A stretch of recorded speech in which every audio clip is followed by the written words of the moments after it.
भारतात खासगी उपग्रह वाहिनी सुरू झाली याच दिवशी देशातली पहिली खासगी उपग्रह वाहिनी अर्थात झी टीव्हीला सुरुवात झाली होती। झी नेटवर्कचा इतिहास हा असा देशातल्या खासगी वाहिन्यांच्या इतिहासाशी जोडला गेलेला आहे। सध्या हा पसारा 11 भाषांमधील 50 दूरचित्रवाणी वाहिन्यांपर्यंत येऊन पोहोचलाय। अनेक नकार पचवत अखेर अगरवाल बनिया कुटुंबातील सुभाषचंद्र गोयल या तरुणानं झीचं साम्राज्य नेमकं कसं उभं केलं तेच आज पाहणार आहोत।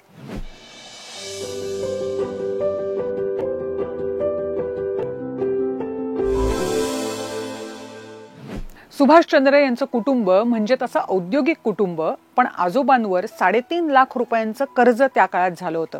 त्यामुळे सुभाषचंद्र यांना त्यांचं शिक्षण अर्धवट सोडावं लागलं। ते सुरू ठेवणं कुटुंबाला आर्थिकदृष्ट्या परवडणारं नव्हतं।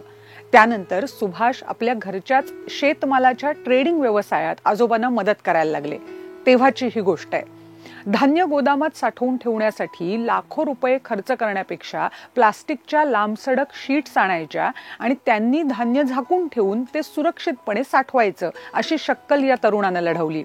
भारतीय अन्न प्रशासनाच्या गळी ही कल्पना उतरवली आणि त्यांनी स्वित्झर्लंडमधून अशी प्लास्टिक कापड बनवण्यासाठीची मशीनही मागवली। पण ही मशीन नेमकी कशी चालवायची आणि प्लास्टिक कापड नेमकं कसं बनवायचं याची नीटशी कल्पना इथल्या तंत्रज्ञांना नव्हती। त्यामुळे हा प्रयोग मग फसला। पण सुभाष हा तरुण मुळातच हार मानणारा नव्हताच। त्यांनी आपले पैसे खर्च करून या तंत्रज्ञांना स्वित्झर्लंडला पाठवलं, त्यांना तंत्र शिकून घ्यायला लावलं आणि मग प्लास्टिक कापडाचाच प्रयोग पुढे यशस्वी करून दाखवला। आपल्या मीडिया उद्योगातही असे अनेक पराभव पचवून सुभाषचंद्र उभे राहिले आहेत आणि त्याचीच ही कथा आहे। शालेय शिक्षण पुरेसं झालं नसलं आणि बालपण हरियाणातल्या छोट्या आदमपूरमध्ये गेलं असलं तरी सुभाषचंद्र यांना जगभरातील अद्ययावत माहिती मिळवण्याची हौसच होती म्हणा। त्यामुळे शेतीतील आधुनिक प्रयोगांपासून ते अमेरिकेतील वाढता मनोरंजन व्यवसाय यातील कुठल्याच विषयाचं सुभाषचंद्रांना वावडं नव्हतं। त्यामुळे उद्योग करायचा म्हटल्यावर त्यांनी नेहमी नवीन नवीन स्वप्न पाहिली। अमेरिकेतील डिझनीलँड बद्दल ते ऐकून होते आणि तसंच एखादं थीम पार्क मुंबईत आणण्यासाठी त्यांनी 1989 मध्ये मुंबईत एसएल वर्ल्ड सुरू केलं। 1991 मधल्या उदारीकरणानंतर त्यांना वेध लागले देशात खासगी मनोरंजन वाहिनी सुरू करण्याचे। जागतिक स्तरावर रुपर्ट मर्डॉक आणि ली का शिंग यांनी आधीपासूनच या क्षेत्रात मोठं नाव कमावलेलं होतं। त्यांनाही आता भारत खुणावत होता। ली का शिंग यांचा मुलगा रिचर्ड लीनं आशियातल्या खासगी उपग्रह वाहिन्या सुरू करण्यासाठी हच विजन ही कंपनीही स्थापन केली होती। सुभाषचंद्रांनी हाँगकाँगमध्ये जाऊन ली यांच्या समोर भारतीय भाषेतील खासगी वाहिनी सुरू करण्याचा प्रस्ताव ठेवला। तोपर्यंत ली यांना भारतात स्टार, MTV, प्राईम स्पोर्ट्स आणि BBC या वाहिन्या आणायच्या होत्या। भारतीय वाहिनीचा त्यांनी विचारही केला नव्हता। सुभाष यांचा प्रस्ताव त्यांनी सहकाऱ्यांची मतं विचारातही न घेता तिथल्या तिथे फेटाळला। हताश होऊन सुभाषचंद्र त्या बैठकीतून बाहेर पडले। पण त्यांनी हाँगकाँग सोडलं नाही, कारण हार मानतील ते सुभाषचंद्र कसले। या नकारानंतरही हाँगकाँगमध्ये ते डटकर राहिले आणि ली यांना त्यांनी नवीन विनंती केली, त्यांचा ट्रान्सपॉन्डर विकण्याची। त्यासाठी महिन्याला त्या काळात 50 लाख अमेरिकन डॉलर मोजायची तयारीही दाखवली। उद्देश सरळ होता। ट्रान्सपॉन्डरच्या मदतीनं ते स्वतःच वाहिनी सुरू करून कार्यक्रम प्रसारित करणार होते। पण हा प्रस्तावही ली यांनी नाकारला। हा नकारही सुभाष यांनी पचवला आणि ते भारतात परतले। पण ली यांच्या हच विजनला भारतात धंदा करायचा होता, त्यामुळे ट्रान्सपॉन्डर त्यांना कुणा कुणाला तरी विकायचाच होता।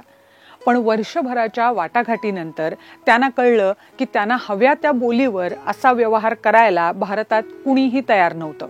स्टार, सोनी, हच विजन सगळ्यांनाच भारतात यायचं होतं, पण व्यवहार मनासारखा होत नव्हता। अखेर ली यांना सुभाषचंद्र यांना ट्रान्सपॉन्डर विकण्यावाचून पर्याय उरला नाही आणि त्यांनी एप्रिल 1992 मध्ये नाईलाजाने का होईना सुभाषचंद्र यांच्याबरोबर 50 लाख डॉलरचा सौदा केला आणि तिथून झीची खरी कथा सुरू झाली। कंपनीला लागलीच करुणा समतानी या एसएल मीडियाच्या पहिला कर्मचारी नेमला आणि 2 ऑक्टोबर 1992 ला सुरुवात झाली झी टीव्ही वाहिनीला। सुरुवातीला प्रसारण दिवसाचे 3 तास होतं। 3 महिन्यात ते वाढून 6 तास झालं आणि आणखी एका वर्षात पूर्ण 24 तासांच्या वाहिनीला सुरुवात झाली। तोपर्यंत भारतात 24 तासांची वाहिनी अशी नव्हतीच। पुढे जे घडलं ते सगळ्यांना ठाऊक आहे. मनोरंजन विश्वात तोपर्यंत भारतात दूरदर्शनची मक्तेदारी होती. झी टीव्हीनं सुरुवातीला त्यांच्याचकडून कार्यक्रम विकत घेतले आणि ते दाखवायला सुरुवात केली. त्यावरूनही सुभाषचंद्र यांनी बरीच टीका झेलली. पण हळूहळू नवीन भारतीय निर्माते आणि दिग्दर्शक यांचा ताफाही त्यांनी तयार केला आणि त्यातून निर्मिती झाली तारा या महिला केंद्रित मालिकेची, खाना खजाना या देशातल्या पहिल्या रियालिटी शोची आणि सारेगामा आणि अंताक्षरी या संगीत विषयक रियालिटी कार्यक्रमांची. आणि अशा नाविन्यपूर्ण कार्यक्रमांनी झी टीव्हीची भारतीय मनोरंजन क्षेत्रातली मक्तेदारी 1990च्या दशकात अबाधित राहिली. 95 मध्ये सोनी ही देशातली दुसरी हिंदी वाहिनी सुरू झाली, पण तोपर्यंत झी टीव्हीचा प्रेक्षक 12 लाख घरांमध्ये स्थिरावला होता. खासगी केबल प्रसारण सेवा सिटी केबल सुरू करून वितरणाच्या क्षेत्रातही सुभाषचंद्रांनी आघाडी घेतली. आता झीचा पसारा त्यांनी झी सिनेमा, अल्फा प्रादेशिक वाहिन्या आणि पुढे झी न्यूज या 24 तासांच्या वृत्तवाहिनीपर्यंत वाढवला. आणि पुढे जाऊन झीच्या वाहिन्या भारताबाहेर 120 देशांमध्ये पोहोचल्या. 2000 पर्यंत झी मीडियाचं वर्चस्व हे कायम राहिलं. निर्मिती आणि वितरण यात झी देशात अव्वल होतं.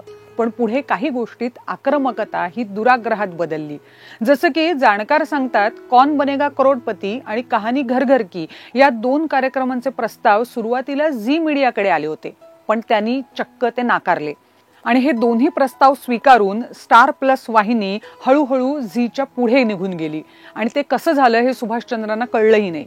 2020 मध्ये सुभाषचंद्रांच्या SL समूहानं 3 लाख गुंतवणूकदारांकडून बॉन्डच्या रूपानं घेतलेले 616 कोटी रुपये थकवल्याची बातमी आली.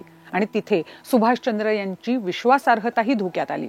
त्यानंतर त्यांनी झी एंटरटेनमेंटचा राजीनामा दिला आणि त्यांचा मुलगा आता झी वाहिन्यांचा कारभार पाहतोय. सध्या झी वाहिन्या सोनी, स्टार, कलर्स यांच्या स्पर्धेत आपलं अस्तित्व टिकवून आहेत, पण तिचा जुना रुबाब आता राहिलेला नाही. पण पहिली खासगी उपग्रह वाहिनी आणि देशाच्या मनोरंजन क्षेत्राला दिशा दाखवणारी वाहिनी म्हणून झीचं स्थान आजही अबाधित आहे. झीची ही कहाणी तुम्हाला कशी वाटली हे आम्हाला खाली कमेंट बॉक्समध्ये नक्की सांगा. आणि अशाच माहितीपूर्ण व्हिडिओसाठी हिंदुस्तान पोस्टचं YouTube चॅनल आणि Facebook पेज सबस्क्राईब करायला विसरू नका.